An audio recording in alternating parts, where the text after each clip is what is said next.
Hello বন্ধুরা, সিরিজটি করা চ্যানেলের আরও একটি নতুন ভিডিওতে আপনাকে স্বাগতম। আমরা আজকে নিয়ে এসেছি শোগানের চতুর্থ এপিসোডের বাংলা এক্সপ্লেন। গত এপিসোডের শেষে আমরা দেখেছিলাম লর্ড তোরানাগা ব্ল্যাকথর্নকে নির্দেশ দেয় তার জন্য একটা বিদেশি গোশালের রেজিমেন্ট প্রস্তুত করতে।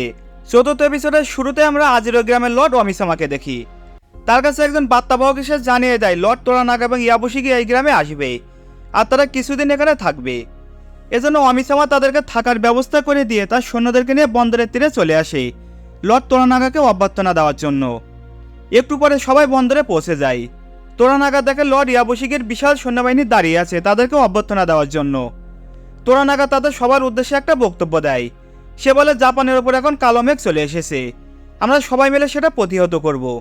তারপর তোরানাগা তার ব্যক্তিগত কাজের জন্য সেখান থেকে চলে যায় আর ইয়াবুশিকিকে নির্দেশ দেয় সে চলে আসার আগেই যেন তার জন্য বিদেশিদের মতো একটা রেজিমেন্ট প্রস্তুত হয়ে যায়।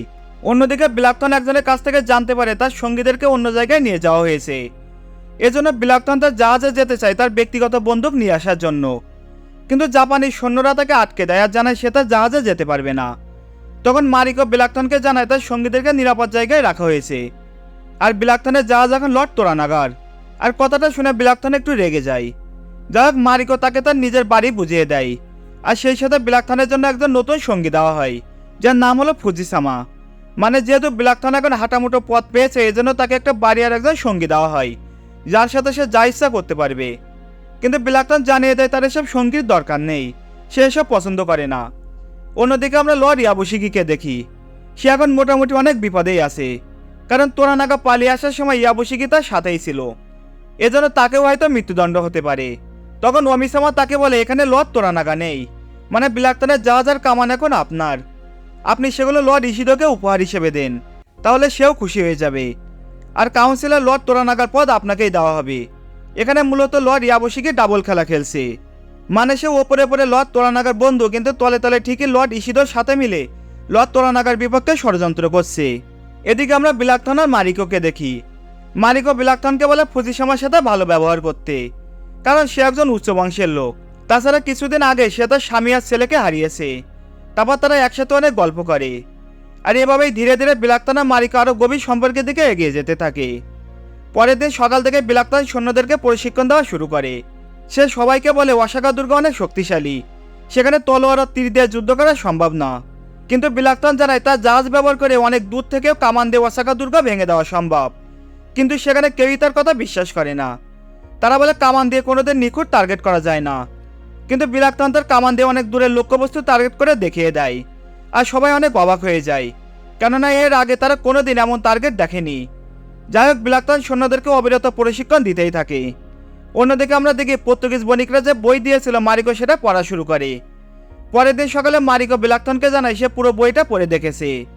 ব্ল্যাকথর্ন বলে আমরা তাদের সাথে যুদ্ধে আছি, আমার সঙ্গীদের আমার সাথে দিলে আমরা একটা বড় নৌবহর গড়ে তুলতে পারবো। মারিকো বলে লর্ড তোরানাগা আপনার জন্য পর্তুগিজদের বিপক্ষে কোনোদিনই যাবে না। তখন ব্ল্যাকথর্ন বলে ওয়াসাকাতে তারা লর্ড তোরানাগাকে মারতে চেয়েছিল, কারণ তারা জানে আমি চাইলে লর্ড তোরানাগাকে একটা বিশাল বড় নৌবহর বানিয়ে দিতে পারবো।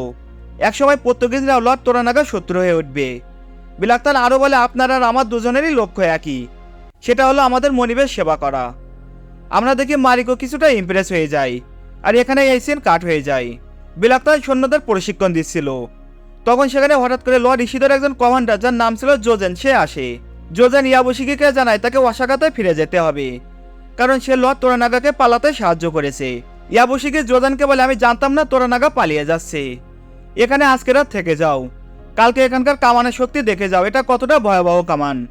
সামনের যুদ্ধ ধেয়ে আসছে, আমাকে হারালে ইশিদো একজন বিশ্বস্ত মিত্র হারাবে। তখন জোজেনও তার কথায় রাজি হয়ে যায়। অন্যদিকে ইয়াবুশিকি লর্ড তোরানাগার ছেলেকে বলে তারা আমাকে ফিরে যেতে বলেছে, কিন্তু আমি তা প্রত্যাখ্যান করে দিয়েছি, আমি লর্ড তোরানাগার জন্য জীবন দিয়ে দিতে পারি। তারপর আমরা ওমিসামা লর্ড তোরানাগার ছেলেকে দেখি। এখানে আমরা দেখি ওমিসামা তোরানাগার ছেলেকে উস্কে দেয় যুদ্ধে জড়িয়ে যাওয়ার জন্য। মূলত এটা ইয়াবুশিকির প্ল্যান ছিল, সে চাচ্ছিল সৈন্যরা প্রস্তুতি নেওয়ার আগে যদি যুদ্ধে জড়িয়ে যায় তাহলে তোরানাগা হেরে যাবে। আর এখন যেহেতু লর্ড তোরানাগা এখানে নেই এজন্য তার ছেলেকে ব্যবহার করে তারা এই কাজটা করতে চাচ্ছে। আমরা ব্ল্যাকথর্নকে দেখি, সে একটা নির্জন জায়গায় যায় একাকি বসে থাকার জন্য। তখন সেখানে মারিকো আসে। মারিকো ব্ল্যাকথর্নকে বলে আপনার শহরে যদি এমন একটা রাত পেতেন তাহলে কি করতেন। এখানে মারিকো ব্ল্যাকথর্নকে কি ইন্ডিকেট করছে আশা করি সবাই বুঝতে পারছেন। একটু পরে তারা ঘরে ফিরে ইন্টিমেট হয়ে যায়, আর এখানে সিন কাট হয়ে যায়। পরের দিন বিলাক্তন আবার সৈন্যদেরকে প্রশিক্ষণ দেওয়ার জন্য প্রস্তুতি নেওয়া শুরু করে।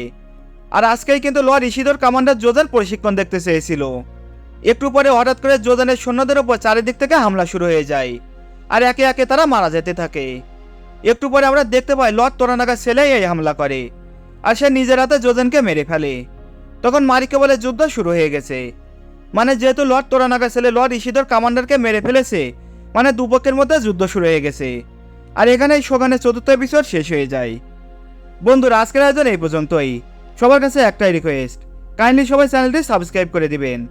ভিডিও ভালো লাগলে লাইক কমেন্ট করে জানাতে পারেন। দেখা হবে পরের এপিসোডে। ততক্ষণে সবাই ভালো থাকুন, সুস্থ থাকুন। ধন্যবাদ সবাইকে।